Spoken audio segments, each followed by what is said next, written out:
Kursus Google Docs sempena National Training Week (NTW) 2025 di Artek JTM Kampus Bintulu.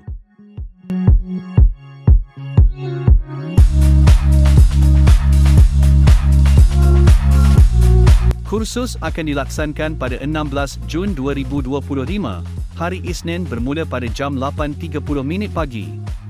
Kursus akan dilaksanakan menggunakan Google Meet.